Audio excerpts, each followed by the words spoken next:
नमस्कार, आप देख रहे हैं एएनबी न्यूज और मैं हूं चंद्रशेखर त्रिशूल। हथनी की मौत से पूरा देश गुस्साया हुआ है और इस मौत पर अब पूरा देश जागरूकता से उसके इंसाफ की मांग कर रहा है। आइए देखते हैं एक रिपोर्ट।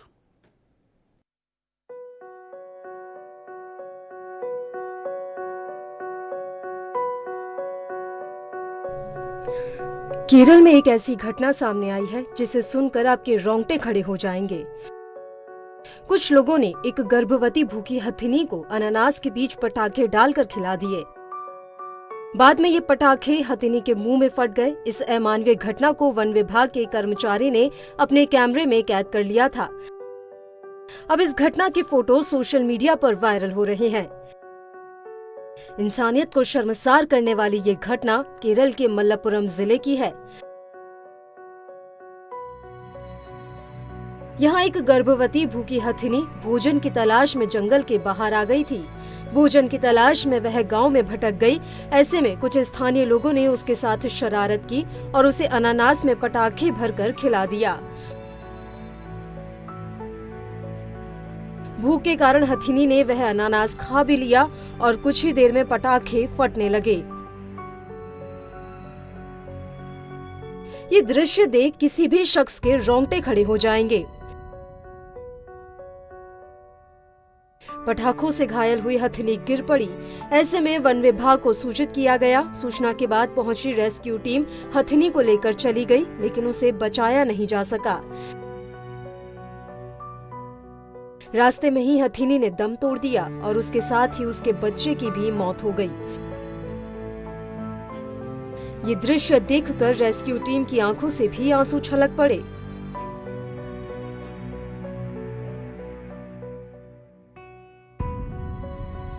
उधर केंद्रीय पर्यावरण मंत्री प्रकाश जावड़ेकर ने मामले पर कहा कि केरल में हथिनी की मौत को गंभीरता से लिया है और इस पर सरकार सख्त है। इस घटना पर पूरी रिपोर्ट मांगी गई है। अपराधी के खिलाफ कड़ी कार्रवाई की जाएगी।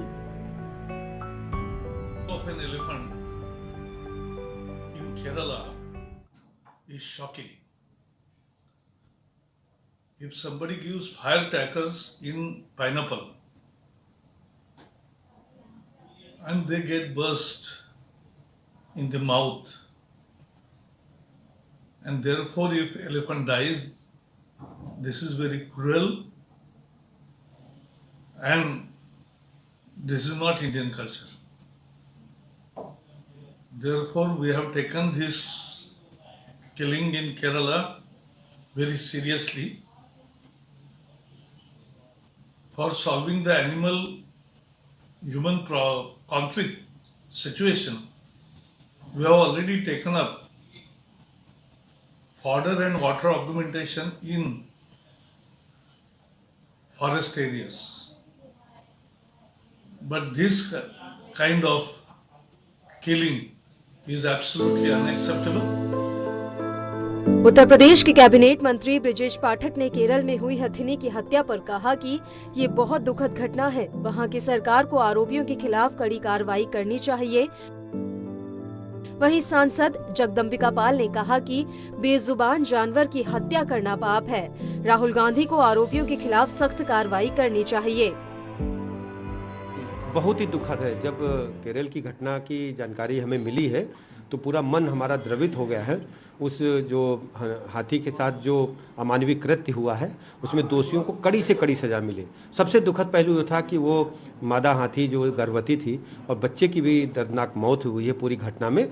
हम इसकी मतलब जितनी भी भर्त्सना की जाए कम है। हम वहाँ की सरकार से डिमांड करेंगे जो भी इसके लिए अपराधी हों उनके खिलाफ ऐसी कड़ी कार्रवाई करें कि पूरे देश के लिए एक जानवर को जो गर्भवती थी और जिस तरह से जिन्होंने किया है वो उसके मन में किस तरह का एक षड्यंत्र, किस तरह की कुत्सित भावना आई, जिसके नाते मतलब वो हथनी भी और उसका बच्चा भी मर गया है। तो इसमें निश्चित तौर से आखिर वहाँ से सांसद है राहुल या वहाँ की सरकार को तत्काल इस पे कार्रवाई करनी चाहिए और दोषी के खिलाफ सख्त से सख्त सजा देनी। वहीं इस मामले पर बॉलीवुड के खिलाड़ी यानी अक्षय कुमार भी भड़के नजर आए। इतना ही नहीं, उन्होंने दोषियों को कड़ी से कड़ी सजा देने की भी मांग की है। अक्षय कुमार ने अपने ट्वीट में लिखा है कि हो सकता है कि जानवर थोड़े कम जंगली हो और इंसानों में थोड़ी कम इंसानियत हो। वहीं वन विभाग अधिकारी ने हमले का मामला दर्ज कर जांच शुरू कर दी है। ऐसे लोगों के खिलाफ हाथी का शिकार करने के कानून के तहत कार्रवाई की जाती है। हालांकि ऐसे मामलों में जांच को अंजाम तक ले जाने में काफी मुश्किलों का सामना करना पड़ता है। एएनबी न्यूज के लिए स्पेशल डेस्क की रिपोर्ट।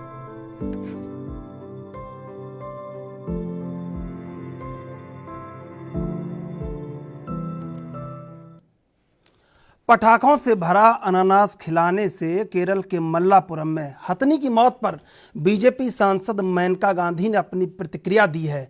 मेनका गांधी ने हथनी की मौत को हत्या बताया और कहा कि मल्लापुरम ऐसी घटनाओं के लिए कुख्यात है। इसके साथ ही मेनका गांधी ने केरल के वायनाड से कांग्रेस सांसद राहुल गांधी पर भी निशाना साधा।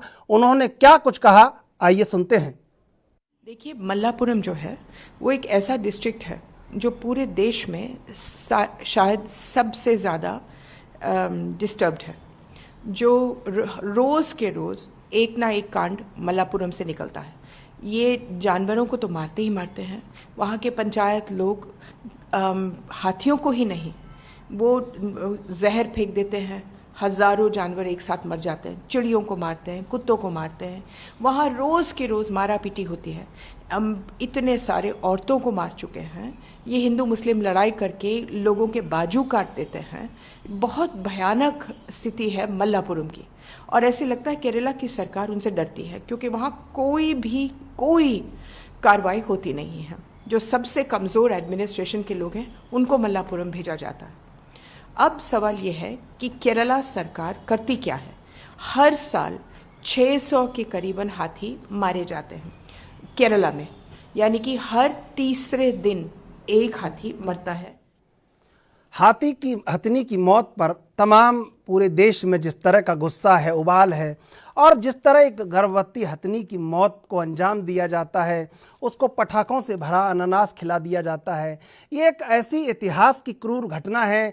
ऐसे वर्तमान में ऐसी क्रूर घटना है कि कोरोना के बाद जब पूरी मानवता जागृत होके अपने आप को ये समझ रही है कि मृत्यु से कैसे लड़ा जाए, और उस समय पर वन्य जीवों को इस तरह मार देना, तमाम पूरे देश में जिस तरह से आवाज़ उठ रही है, ये अब बहुत ज़रूरी है कि 9 दिन बाद 27 मई को ये हत्या जो हथनी की हुई है, इस पर अब देश जिस तरह से इंसाफ मांग रहा है, इस इंसाफ को सरकार को भी मुहैया कराना चाहिए, और इस पर तमाम जो लोग जिम्मेदार हैं उनके खिलाफ बहुत कार्रवाई ऐसी होनी चाहिए ताकि ये मिसाल बन सके।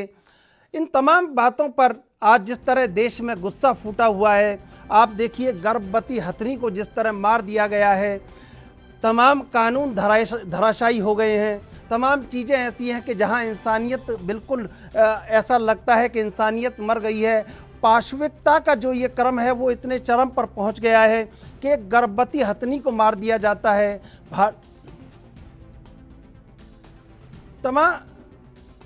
जी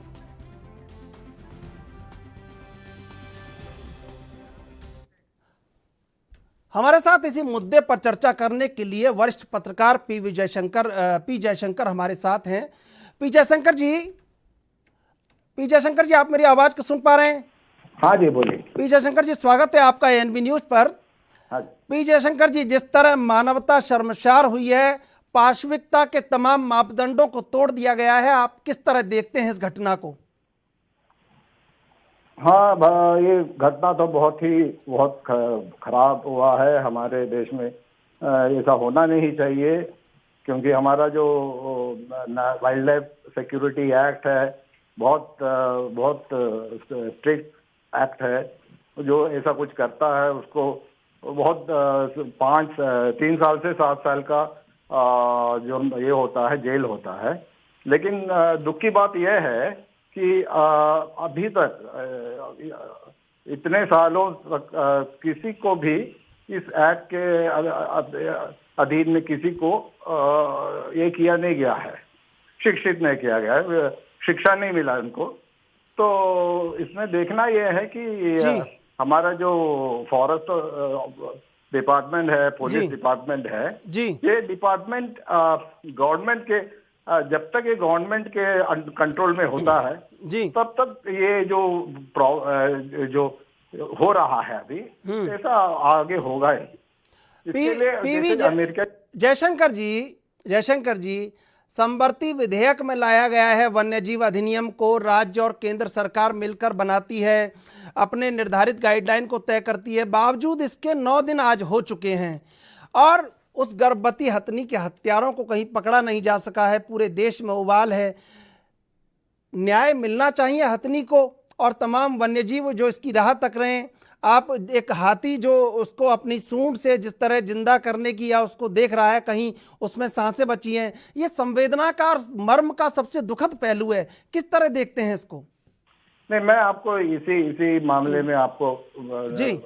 सलमान खान, एक्टर सलमान खान का जो मसला था, वो क्या बोलते हैं, चिंकारा का विषय था। राजस्थान हाई कोर्ट ने उनको जो लोअर कोर्ट ने उनको शिक्षा दिया, ये किया था, कन्विक्ट किया था 5 साल के लिए। राजस्थान हाई कोर्ट ने उनको एब्सॉल्व कर दिया था। ये मामला सब जानते हैं क्या हुआ। मतलब जो जीप ड्राइवर था उन एक्टर का, उन ड्राइवर विटनेस थे उस केस में। उन्होंने बताया कि एक्टर ने किया, मानते हैं कि बड़े एक्टर हैं, सब चीजें, लेकिन क्या हमारे देश में यही हो रहा है ना?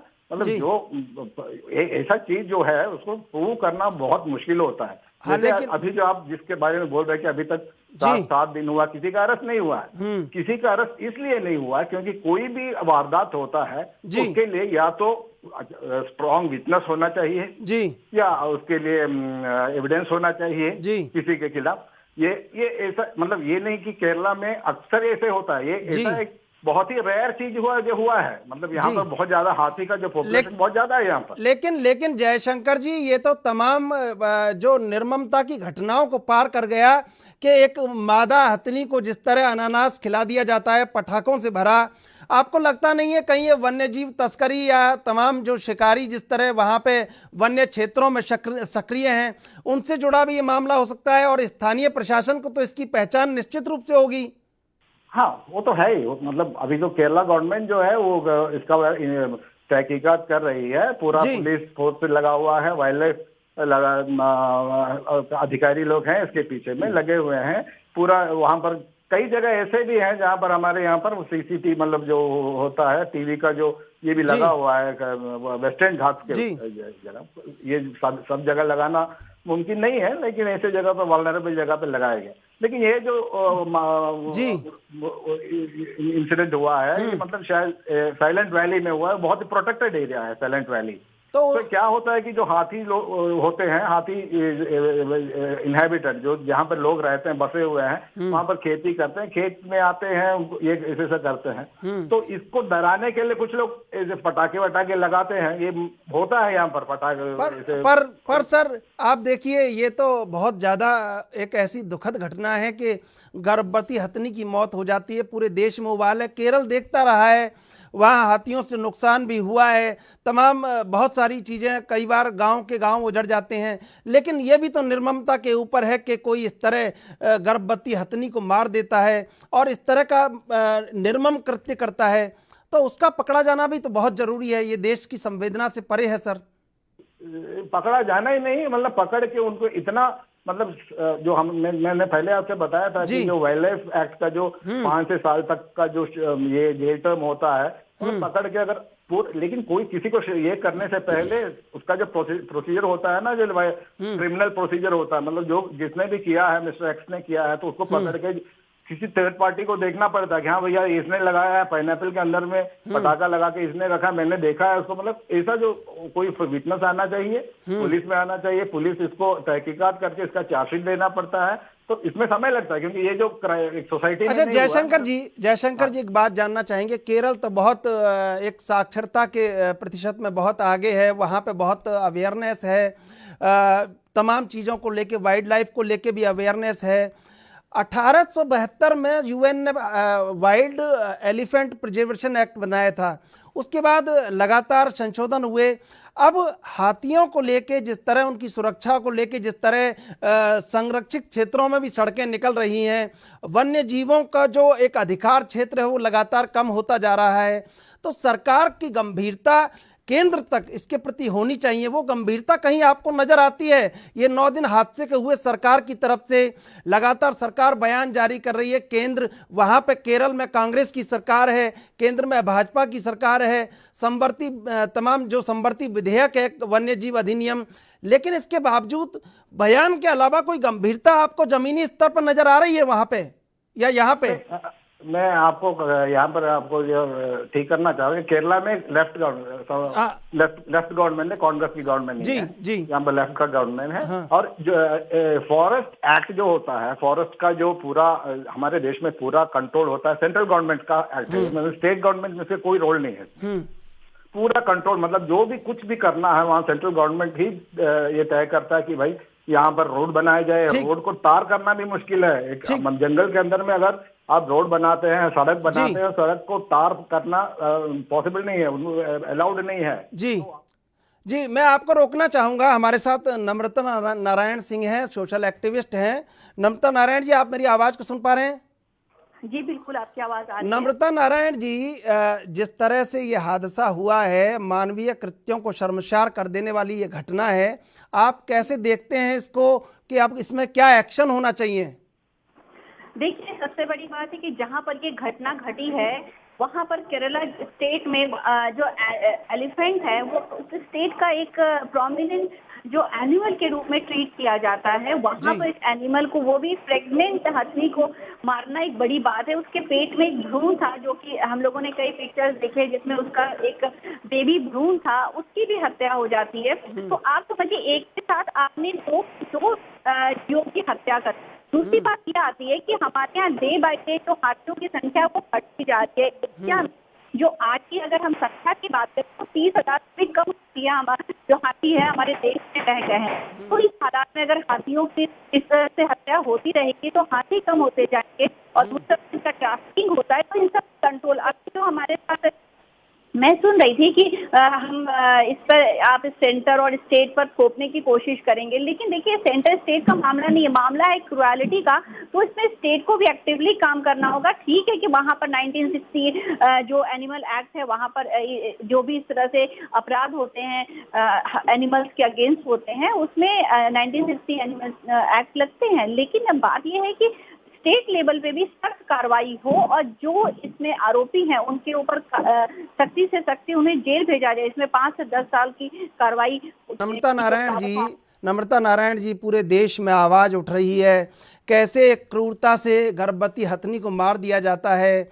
बहुत एक ऐसा मामला है कि पूरे देश में आवाज उठ रही है कि कैसे वो दोषी जो व्यक्ति हैं उनको पकड़ा जाए और उनको सजा मिले। कितना संवेदनशील देश है। तो अब ऐसे में आप सरकार से क्या कहना चाहती है? केंद्र सरकार को क्या त्वरित एक्शन करना चाहिए? जो स्थानीय वहाँ पे प्रशासन है, वहाँ पे जो स्थानीय सरकार है लेफ्ट की, उसको किस तरह से देखना चाहिए? 9 दिन हो चुके हैं, आज लगातार बयानों के तीर चल रहे हैं, लेकिन कोई अभी उस हथनी को न्याय कहीं नहीं मिल पाया है। देखिए, यही वाली बात आती है कि अभी जो हमसे पहले जो स्पीकर साहब से बात हो रही थी उन्होंने कहा कि ये पूरा का पूरा मामला सेंटर से रेगुलेट होता है, सेंटर को कार्रवाई करनी चाहिए। देखिए, मामला जब तक कि हम पॉलिटिसाइज हर चीज को राजनीति के रूप से जोड़ेंगे तो ये सब मामले राजनीति से ऊपर की बात है कि आप जीव हत्या कर रहे हो और इनकी संख्या, हाथियों की संख्या खत्म होती जा रही है। तो इसमें दोनों ही स्टेट और सेंटर दोनों को मिलकर के काम कर। देखिए, किसी भी स्टेट में एक स्टेट की बात कर दे कि स्टेट की जिम्मेदारी है या सेंटर वाले आएंगे वो इस पे तहकीकात करेंगे, उसके बाद हम इस पे कार्रवाई होगी, तो और स्टेट के हाथ पे हाथ रखा रहेगा क्योंकि स्टेट पे हुआ है, जहां पर हुआ है वहां पर सबसे पहले तो जो वहां पर प्रशासन है उसको कार्रवाई करनी चाहिए। वहां का वन विभाग क्या कर रहा है, वहां के प्रशासन क्या कर रहे हैं, वहां का जिला क्या कर रहा है, जिला के लिए कौन मांगेगा? स्टेट मांगेगा। स्टेट फिर सवाल है ये जो आपका सवाल है। मैं जयशंकर जी, ये जो जयशंकर जी, आप मेरी आवाज को सुन रहे हैं? हाँ, सुन रहा हूं। जयशंकर जी, नम्रता नारायण सोशल एक्टिविस्ट हमारे साथ जुड़ी हुई हैं, वो एक सवाल कर रही है कि वहाँ स्थानीय प्रशासन क्या कर रहा है। आपने जैसे कहा कि वहाँ पर लगातार इस तरह की घटनाएं होती रहती हैं, लेकिन ये तो मानवीयता के तमाम मापदंडों को तोड़ चुकी है घटना, और पूरे देश में आवाज़ उठ रही है। तो इसके लिए तो स्थानीय प्रशासन को जागरूक होना चाहिए और उन हत्यारों तक पहुँचना चाहिए जल्द से जल्द।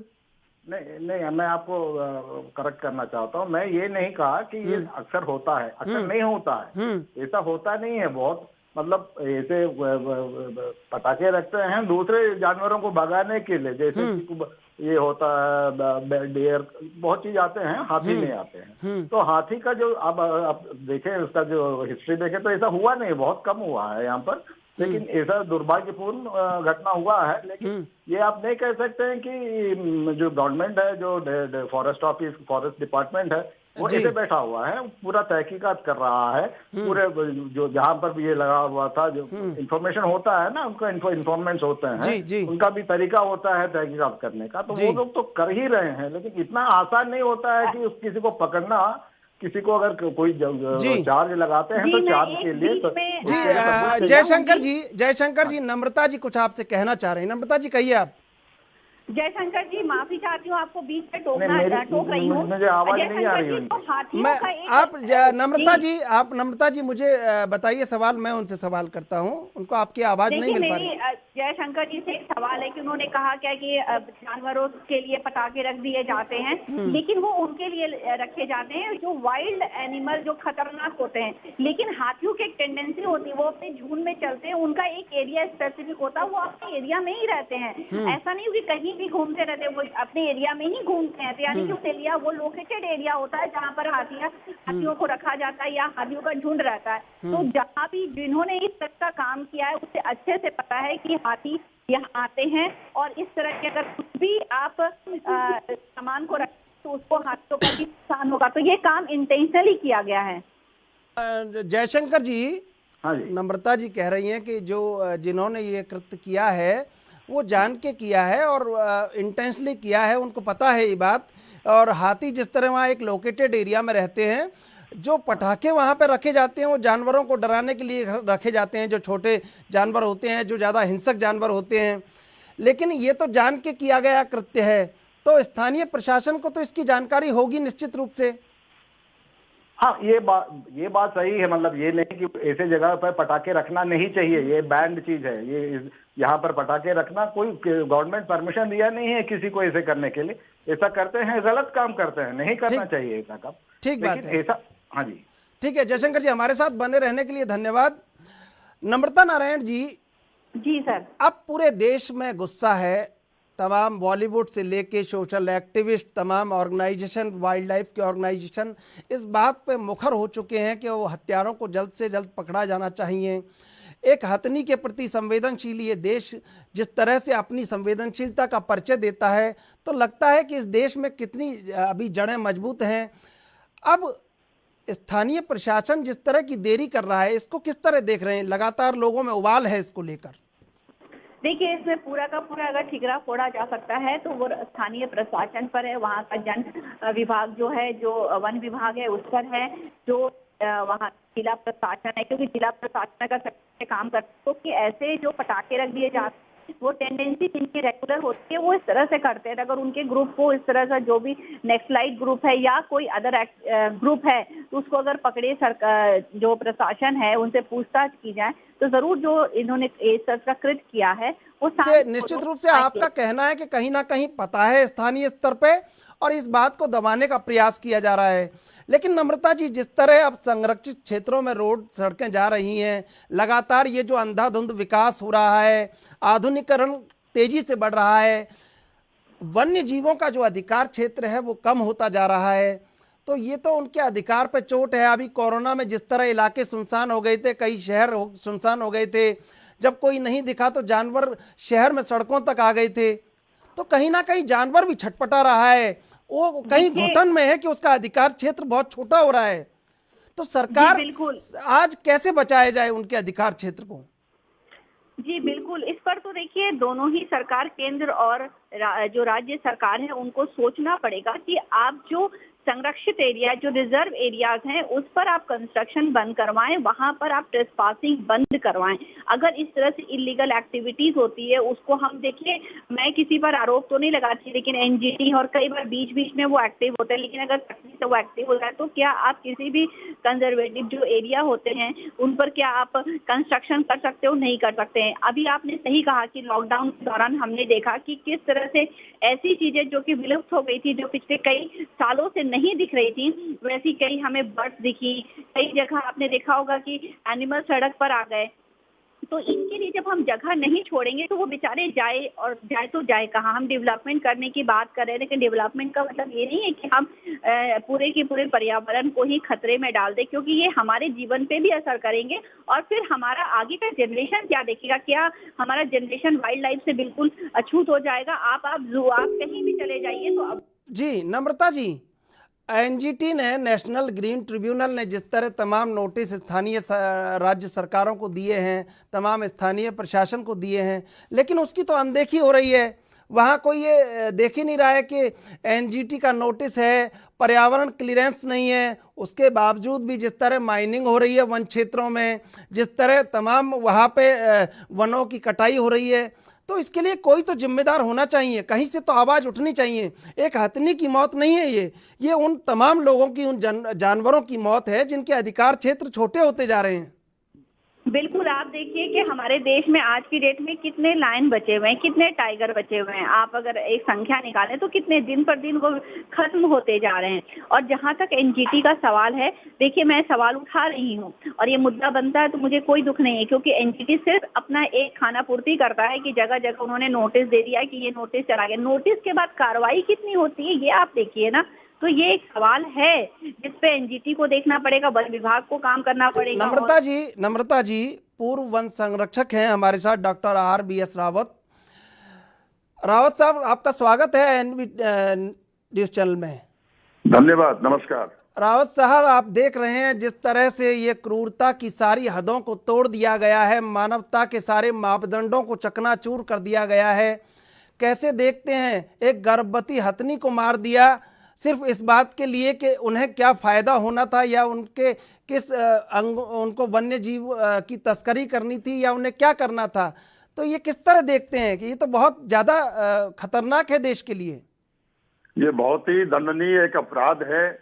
जिन लोगों ने ये अघन्य अपराध किया है, उनके विरुद्ध जो वाइल्ड लाइफ प्रोटेक्शन एक्ट है 1972, उसके तहत कठोर से कठोर कार्रवाई होनी चाहिए।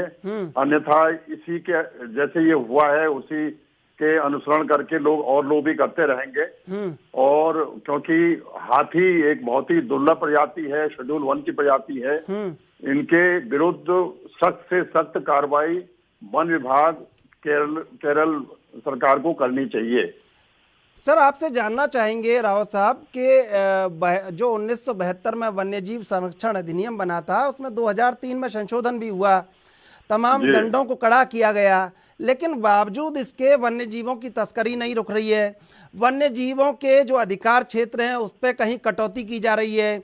और आप देखिए कि पर्यावरण स्वीकृति जारी हो जाती है, जो लोग वहाँ पे माइनिंग कर रहे हैं उनको, जो लोग वहाँ पे बिल्डिंग बना रहे हैं, अंदर रिसोर्ट्स बना रहे हैं, तो कहीं तो रुकना चाहिए इन बातों को। आप तो इस क्षेत्र में रहे हैं, आपने देखा है नज़दीक से जंगलों को, तो जंगल कुछ तो कहते होंगे।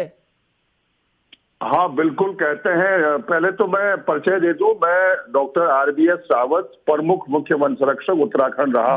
जी, head of the forest service. जी, इसीलिए आपसे पूछ रहे हैं रावत साहब।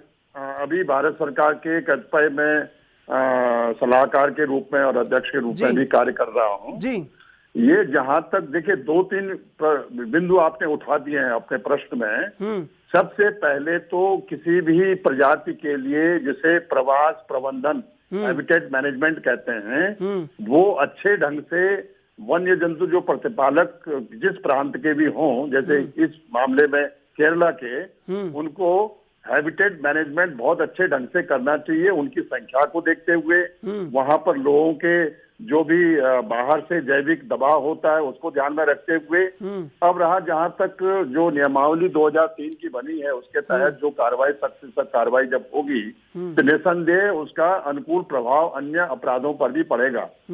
तीसरी बात, जहां तक आपने कहा कि रिजॉर्ट बन रहे हैं या लोग होटल बना रहे हैं, इसमें वन संरक्षण अधिनियम के तहत 1980 के तहत बिना जो एनवायरमेंट क्लियरेंस, बिना वहां के पूरे उसके लगभग 55 के करीब उनके बिंदु हैं, उसके तहत भूमि हस्तांतरण कार्य होता है। वो तो है आरक्षित वन या संरक्षित वन में, लेकिन जो व्यक्तिगत भी क्षेत्र में अपना बनाते हैं तो वन विभाग को या राज्य सरकार को भली भांति देखना चाहिए, क्योंकि वो कहीं हाथी के या टाइगर के या अन्य दुर्लभ प्रजातियों के प्रवास स्थल तो नहीं है या कॉरिडोर तो नहीं है। तभी जाकर के उसकी अनुमति पर्यटन विभाग को देनी चाहिए, वन विभाग के अनुशंसा के बाद या उनके संस्तुति के बाद। जी रावत साहब, आपसे ये भी जानना चाहते हैं, नेशनल ग्रीन ट्रिब्यूनल है, लगातार वो नोटिस जारी करता है तमाम वन्य इलाकों में जिस तरह का आज वन्य जीव कहीं जो उनका अधिकार है वो पूरी तरीके से हम 21वीं शताब्दी के भारत में जी रहे हैं। सरकारों को इस पर चिंतित होना चाहिए, नए नए नियम है, वाइल्ड लाइफ एक्ट है, बावजूद इसके जब इस तरह की घटनाएं सामने आती हैं तब क्या लगता है कि ये सारे कानून धराशायी हो गए हैं और वो लोग आज तक कहीं उनका एक जमीन पे अपना सिक्का बुलंद कर रखा है, जो लोग तस्करी कर रहे हैं वन जीवों की, या जो अपने स्थानीय स्तर पर अपने छोटे से लालच के लिए ऐसी विलुप्त होती प्रजातियों को या जो वहाँ पे वन्य जीव हैं उन पर अपना एकाधिकार कायम कर रहे हैं, उनकी जान तक ले रहे हैं। जैसे मैंने पहले भी बताया कि सख्त से सख्त इसमें कार्रवाई होनी चाहिए, क्योंकि ये राष्ट्रीय केवल केरल राज्य सरकार की ही समस्या नहीं है, केरल तक ही ये सीमित समाचार नहीं है। ये बहुत ही दंडनीय अपराध जो हुआ है ये राष्ट्रीय स्तर का समाचार बन गया, अंतर्राष्ट्रीय स्तर का समाचार बन गया। इसलिए जो भी इसमें प्रत्यक्ष अप्रत्यक्ष रूप से लिप्त हैं या जिन्होंने ये जघन्य अपराध किया है उनके विरुद्ध सख्त से सख्त कार्रवाई प्रिंसिपल चीफ वाइल्ड लाइफ जो केरल सरकार में है, वन विभाग में, उनको मौके पे स्वयं अपने आप जाकर के अपने अधिकारियों को साथ लेकर के छानबीन ही नहीं, सख्त से सख्त कार्रवाई होनी चाहिए। तभी जो ये तस्कर हैं जो गलत काम करते हैं उनका मनोबल बढ़ेगा नहीं, अन्यथा ये अपराध होते रहेंगे। ये बहुत ही एक दुर्भाग्यपूर्ण स्थिति पूरे विभाग के सामने होगी, राज्य सरकार के सामने होगी, भारत सरकार के सामने होगी। जी रावत साहब, आपसे ये भी जानना चाहते हैं, जिस तरह वहाँ पे जो रिसोर्ट खुलते जा रहे हैं, तमाम हम ऐसे वन्य क्षेत्रों को देखते हैं, वहाँ पे जिस तरह होटल्स बनते जा रहे हैं, आप बहुत सारे वन्य क्षेत्र देश के ऐसे हैं, रणथंभौर चले जाइए, शिमला चले जाइए, बहुत सारी जगह ऐसी हैं, दरा अभ्यारण्य है राजस्थान, वहाँ चले जाइए, तो वो जो स्थानीय प्रशासन है उसकी मिलीभगत वहाँ पे दिखती है, तो उसको रोकने के लिए सरकार को क्या प्रबंध करने चाहिए? देखिए, सरकार के, भारत सरकार की तरफ से स्पष्ट निर्देश हैं जी। अब जहां तक राज्य सरकार लोग अधिकारी कर्मचारी लोग, जैसे आप ही ने कहा कि मिली भगत से ये करते हैं, तो बहुत ही ये दुर्भाग्यपूर्ण स्थिति है जी। इसमें चाहे देखिए, एक तरफ पर्यटन का भी विकास होना चाहिए जी, दूसरी ओर जो वन्य जंतु परिरक्षण या संरक्षण भी होना चाहिए जी। इसके लिए जो संबंधित विभाग अंतिम रूप से उनको अनुमति देते हैं जी। ऐसे केस में जो आप उदाहरण दे रहे हैं जी, विभिन्न स्थानों का आपने उदाहरण दिया जी, वो पर्यटन विभाग के अंतर्गत ये कार्य क्षेत्र आता है जी। और पर्यटन विभाग को बिना वन विभाग के अनुमति के जी, बिना सहमति के जी, बिना संस्तुति के इस प्रकार के कार्यों को ऐसे क्षेत्रों में अनुमति नहीं देनी चाहिए जिन क्षेत्रों में आप जैसे सजग नागरिक कह रहे हैं कि ये वन्य जंतुओं के लिए बहुत ही प्रतिकूल स्थिति बन जाएगी, तो जिला प्रशासन, वन विभाग, पर्यटन विभाग और जो संबंधित विभाग हैं भारत सरकार के जो उनकी इच्छा है, जो उनके निर्देश हैं, उसके तहत ही कार्रवाई या अग्रतर कार्रवाई होनी चाहिए, तभी जाकर के। तो सर, आप जैसा कह रहे हैं रावत साहब कि ये संस्तुति उनसे लेनी चाहिए उनसे, लेकिन ये कोऑर्डिनेशन तो कहीं दिखता ही नहीं है पूरे देश में। अब ये करना पड़ेगा, ये तो करना पड़ेगा। और 2003 में जो संशोधित विधेयक हम लाए 1972 का, हमने कई दंडों को कड़ा किया, जुर्माने की राशि को बढ़ाया, सजा के समय को बढ़ाया, लेकिन इस तरह का कोऑर्डिनेशन तो कहीं देखने को नहीं मिल रहा है। कि तमाम ये सलाह आपस में ये पूरे डिपार्टमेंट एकीकृत होकर इस बात पे एक अपनी गाइडलाइन डेवलप करें कि वन्य क्षेत्रों में अगर किसी को आप कोई परमिशन दे रहे हैं रिसोर्ट बनाने के लिए, होटल बनाने के लिए, या यहाँ तक कि NHAI या वहाँ पे स्थानीय जो सड़क जो बनाते हैं उनको PWD को भी परमिशन दे रहे हैं, तो उससे पहले कोई गाइडलाइन तय होनी चाहिए इस बात की। ऐसी गाइडलाइन तो कहीं है नहीं पूरे देश में। ऐसा है, गाइडलाइन सब हैं जी, नियम कानून सब हैं, तो सर उनका पालन तो नहीं हो पा रहा है। लेकिन उन गाइडलाइंस को, निर्देशों को, आदेशों को हमें को मनवाना पड़ेगा जी, अन्यथा ये एक खाली कागज में ही रह जाएगा जी। अब एक ये जो दुर्घटना हुई है और हो सकता है अन्य जगह भी हो रही हो जी, तो ऐसे दुर्घटनाओं की पुनरावृत्ति न हो, इसके लिए जैसे मैंने शुरू में कहा, नियम कानून के तहत सख्त से सख्त कार्रवाई होनी चाहिए, अन्यथा इसकी पुनरावृत्ति होने की संभावना बहुत अधिक है। तो सर ये आपसे ये भी जानना चाहेंगे, ये केस चलता रहेगा, बाद में वो दोषी सबूतों के अभाव में रिहा हो जाएंगे, छूट जाएंगे, तो ये न्याय कैसे पुख्ता होगा कि जो लोग पूरे देश में जो आवाज उठ रही है? उसके लिए मेरा अनुरोध है कि क्योंकि ये केरल राज्य सरकार से संबंधित मामला है जी, तो वहाँ के जैसे आप मुझसे एक बाइट ले रहे हैं या मेरा विचार ले रहे हैं जी जी, विचार आपका जानना चाह रहे हैं। पूरा देश आपको सुन रहा है रावत साहब, पूरा देश आपको सुन रहा है।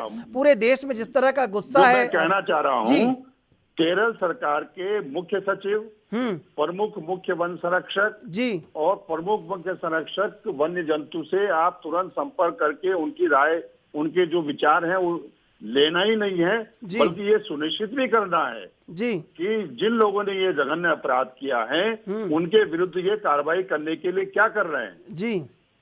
बाहर से आप और हम तो केवल सुझाव दे सकते हैं जी, लेकिन जो मौके पर जिनको कार्रवाई करनी है, सर्वोच्च अधिकारी और जो वहां पर प्रत्यक्ष अप्रत्यक्ष रूप से जो पुलिस के महानिदेशक हैं, उनका भी सहयोग लिया जा सकता है, तभी जाकर के ये जघन्य अपराध हर घर घर में ये आज सोशल मीडिया में भी वायरल हो रहा है, लोग भेज रहे हैं, लोगों को बड़ा उसके तड़पन से दुख हो रहा है क्योंकि हाथी केवल एक जानवर नहीं है बल्कि वो हमारे धर्म से भी जुड़ा हुआ है। बिल्कुल सर, एक माँ की चिंगाड़, कहीं एक माँ की एक जो मर्म है वो कहीं लोगों के दिलों को छूकर और पूरे देश में एक उबाल है।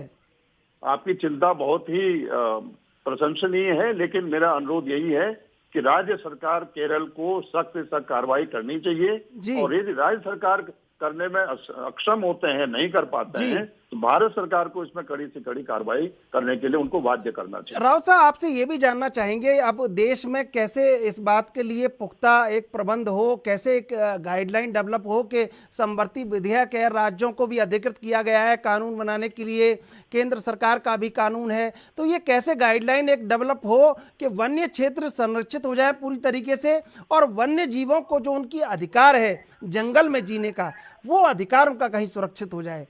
देखिए, हर प्रजाति के लिए, चाहे मानव जाति हो चाहे वन्य जंतु हो, इनके लिए एक शब्द है क्षमता, कैरिंग कैपेसिटी जी। तो चाहे हमारा कॉर्बेट नेशनल पार्क हो, चाहे वो पेरियार सेंचुरी हो, तो हर सेंचुरी और हमारे राष्ट्रीय पार्क हैं या मानव के लिए जो शहर होते हैं, इन सबके क्षमता का आकलन राष्ट्रीय स्तर पर होना चाहिए जी।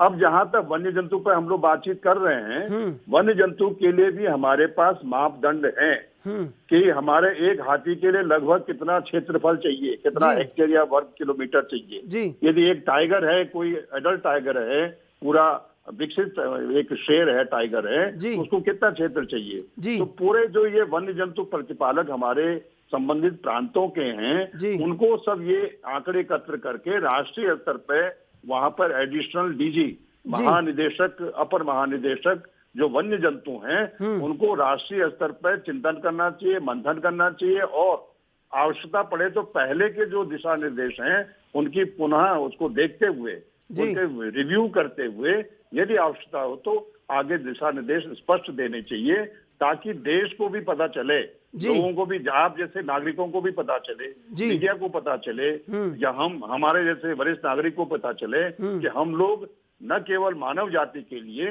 बल्कि पशु पक्षियों के लिए भी चिंतित हैं, उनको भी हम बचा के रखना चाहते हैं। जैव विविधता के दृष्टिकोण से हम अच्छे कार्य करना चाहते हैं। ये जो है एक बहुत अच्छा कहावत है, किसी भी राष्ट्र की सभ्यता का यदि आकलन करना हो तो उस राष्ट्र की जैव विविधता का यदि हम अध्ययन करें तो उससे पता चल जाता है। और हमारा देश उसमें से एक है जिसकी जैव विविधता पूरे विश्व में सर्वविदित है। तो ये जो आपकी चिंता है वो प्रशंसनीय है।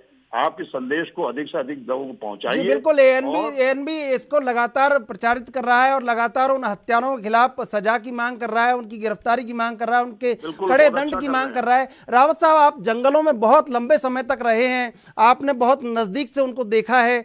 वो जंगल कुछ तो कहते होंगे, वो जो मूक जानवर हैं, छोटे छोटे जानवर हैं, जिनको शिकारी, जिनको कई वहाँ पे जो स्थानीय लोग हैं अपने शौक के लिए मार देते हैं, अपनी लाभ के लिए उनका कहीं उनको उनकी जान ले लेते हैं, तो उनके लिए कुछ तो होना चाहिए वहाँ स्थानीय स्तर पे। देखिए, यहाँ पर थोड़ा सा मैं विचार मेरे भिन्न है जी। जो आज से 20 साल पहले, 25 साल पहले, जो पहले शिकार भी 1984 तक देश के विभिन्न भागों में अनुमति के साथ दिया जाता था, इधर अब अवैध शिकार में भारी कमी आई है पिछले कुछ दशकों से। जी हाँ, चाहे वो बीरप्पन ने किया या कोई अन्य बड़े बड़े शिकारी जो सर्वविदित रहे हैं, जी, ऐसे जो अवैध शिकार है अब नगण्य है। जी, उसका मुख्य कारण ये नहीं है कि केवल नियम कानून की वो हो रहा है, अनुपालन हो रहा है, बल्कि लोग जागरूक भी होते हैं जी। और आज जो सोशल मीडिया है, मोबाइल है जी। या जो कम्युनिकेशन सिस्टम आपके माध्यम से जो लोगों को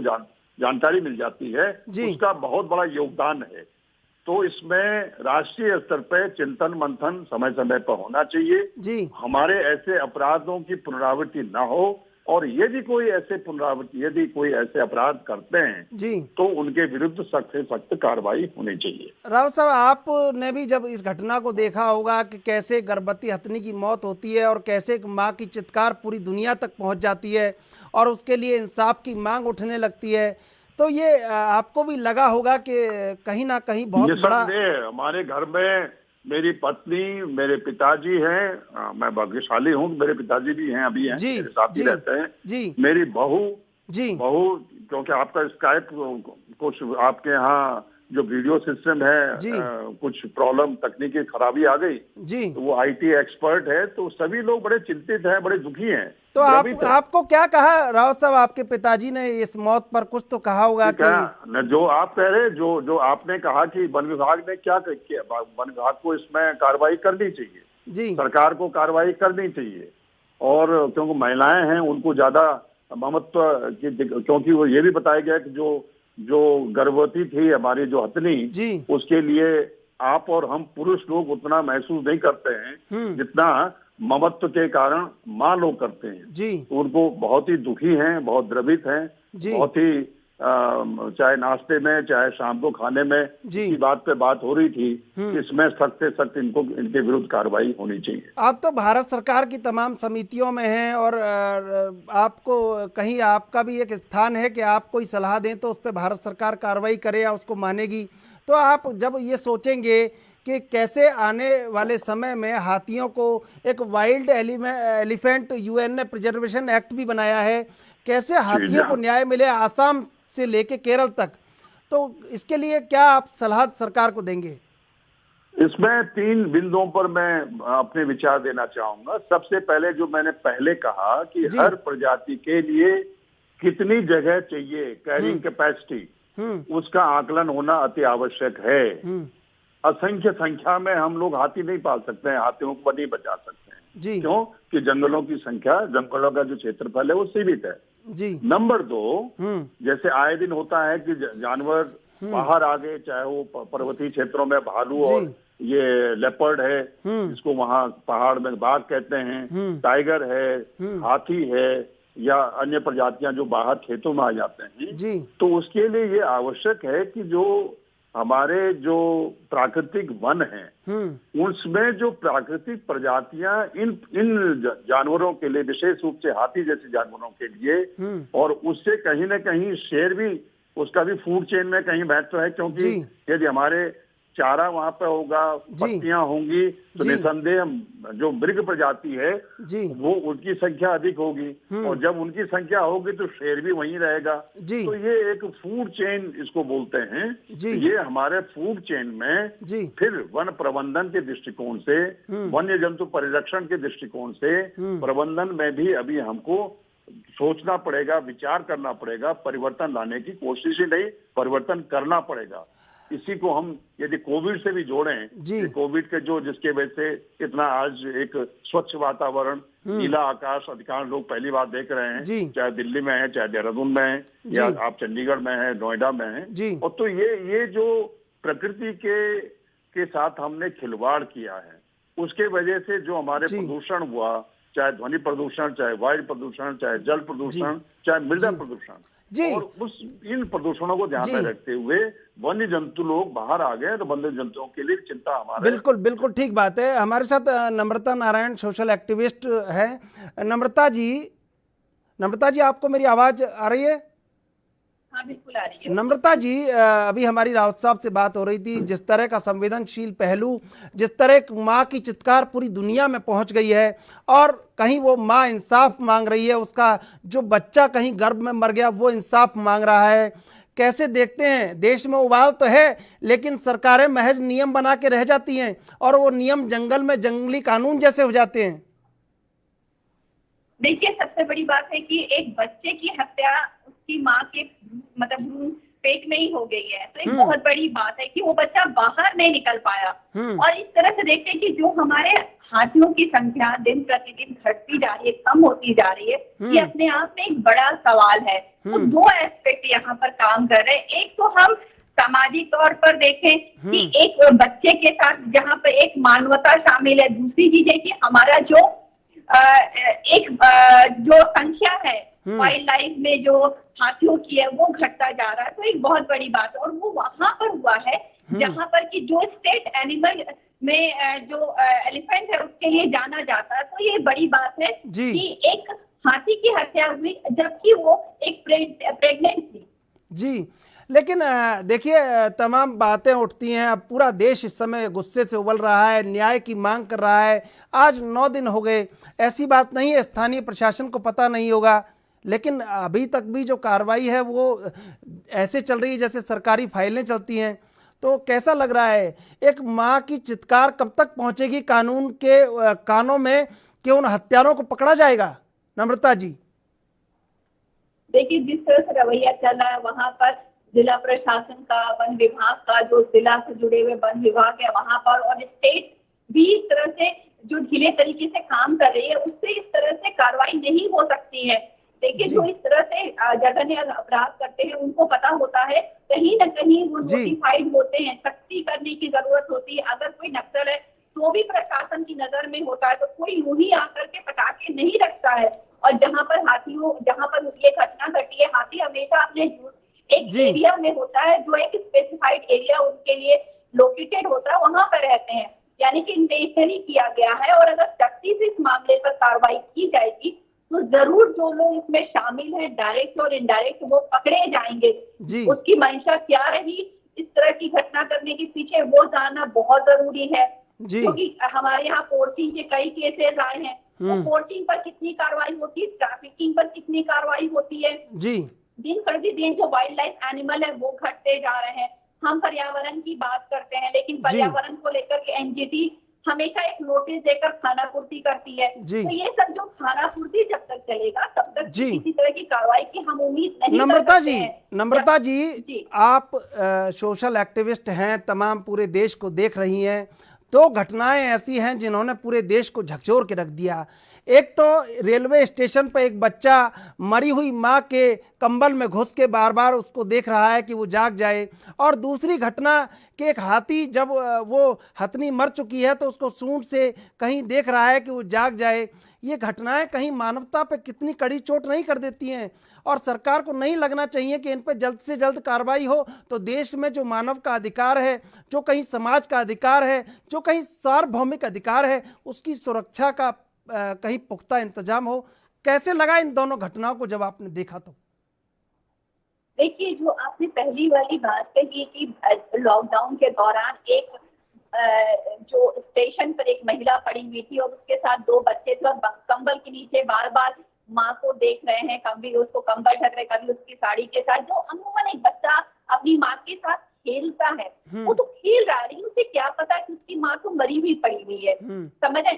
और प्रशासन कोई वहां पर वीडियो बना रहा है, प्रशासन उसे देख रहा है, तो यह देखिए कि कितने हम असंवेदनशील हो चुके हैं, यानी कि हमारे संवेदना बिल्कुल खत्म हो चुकी। क्या वहाँ रेलवे प्रशासन एक्टिव नहीं हो सकता था? वो इंतजार करता कि हाँ डेड बॉडी पड़ी हुई, और डेड बॉडी के पीछे का कारण ये बताया जा रहा है कि भूख के मारे वो मर गई। तो आप समझिए कि हम इतने असंवेदनशील हैं कि हमारे खाने की कमी के कारण लोग मर रहे हैं। तो आपने दो जो कड़ियों को जोड़ा है, एक माँ के पेट से में जो बच्चा था वो मर गया, एक माँ जो मर गई और उसके पेट के पास बच्चे पड़े हुए हैं, तो दोनों को आपने बहुत सही तरीके से जोड़ा है। और दोनों ही जो है ना मानवता को शर्मसार करती है, मानवता के खिलाफ है कि हम कहाँ जा रहे हैं हमें नहीं पता। हम बड़ी बड़ी बिल्डिंग बना रहे हैं, तो हम वन विभाग को खत्म कर रहे हैं, हम वन को खत्म कर रहे हैं, हम बड़ी बड़ी बिल्डिंग बना रहे हैं, हम मजदूरों पर ध्यान नहीं दे रहे हैं।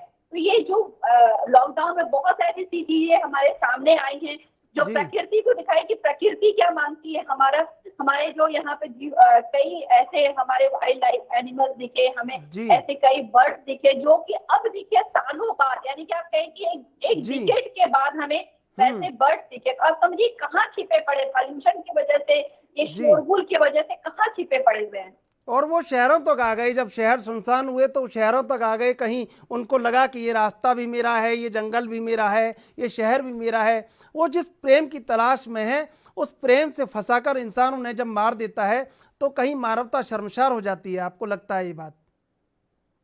जी बिल्कुल सही कह रहे हैं कि मानवता बिल्कुल शर्मसार हो रही है। यहाँ पर लोग बस किसके पीछे भाग रहे हैं ये नहीं पता। जब तक आप सामाजिक तौर पर, आप मानवता के तौर पर सामने नहीं आएंगे, आप अपने देश को और दुनिया को नहीं बचाएंगे, आप कहाँ जाएंगे। कोरोना ने ये साबित कर दिया है कि आप किस चीज के पीछे भाग रहे हो। आपका बिजनेस एक दिन में खत्म हो सकता है, सब कुछ हो सकता है। तो मानवता को देखने की बहुत जरूरत है। हमारी जो दुनिया है सिर्फ इंसानों से नहीं बनेगी। इंसानों के लिए हमने बड़ी बड़ी बिल्डिंग खड़ी कर दी, हमारे को व्यूज भी चाहिए, हमें वन्य जंतु भी चाहिए, सभी चाहिए, तब जा करके हमारा पर्यावरण संरक्षित होगा, हम सब संरक्षित होंगे। जो रिजर्व एरिया वहाँ पर कंस्ट्रक्शन करना, करना वहाँ पर बंद होना चाहिए और ये सख्ती से कानून ठीक बात है। रावत साहब आपसे ये जानना चाहेंगे, 2 तस्वीरें देश ने देखी। एक माँ, रावत साहब मेरी आवाज को सुन पा रहे हैं? बिल्कुल सुन रहा हूं। रावत साहब, आपने 2 तस्वीरें देखी जिसमें एक बच्चा अपनी माँ को स्टेशन पर मरी हुई माँ को जगा रहा है, उसके जागने का इंतजार कर रहा है। दूसरा, एक बच्चा अपनी माँ के पेट में मर जाता है। वो बच्चे की भूख के लिए, गर्भ में पल रहे बच्चे की भूख के लिए कुछ खाती है, खुद की भूख के लिए खाती है, लेकिन उसको पता नहीं होता है कि वो अनानास नहीं है, बम है। कैसे लगता है कि मानवता कहाँ पहुंच गई आके? ये दोनों जो उदाहरण आप दे रहे हैं, ये मानव सभ्यता के लिए बहुत ही कलंक है। और चाहे ये वन्य जंतु के लिए, चाहे मानव, दोनों की तुलना तो नहीं की जा सकती है। लेकिन आज 21वीं शताब्दी में यदि ऐसी स्थिति आ रही है तो कहीं न कहीं जो हमारा तंत्र है, जैसे बहन जी ने बताया कि इसमें कमी रह जा रही है, जिसकी वजह से ये दुर्घटनाएं होती हैं जी। और यदि दुर्घटनाएं हुई हैं तो उनके आगे उसकी पुनरावृत्ति ना हो जी, चाहे वो मनुष्य के साथ हो, चाहे जानवर के साथ। बिल्कुल रावत साहब, बहुत बड़े इंसाफ की जरूरत है। आप हमारे साथ जुड़े और आपने अपने विचार व्यक्त किए, इसके लिए बहुत बहुत धन्यवाद। तमाम जो चीज़ें हैं, जिस तरह जस्टिस फॉर एलिमेंट की मांग उठ रही है, बहरहाल एक बात बहुत गहरे से समझ में आती है कि इंसान को जानवर बनने से रुकना चाहिए। जानवर तो इंसान नहीं बन सकता, लेकिन जानवर को इंसान नहीं बन सकता, लेकिन इंसान को जानवर बनने से रुकना चाहिए, तभी ये घटनाएं रुकेंगी। बहरहाल तमाम चीज़ों पर हम बने रहेंगे आपके साथ और देखते रहिए ANB न्यूज़।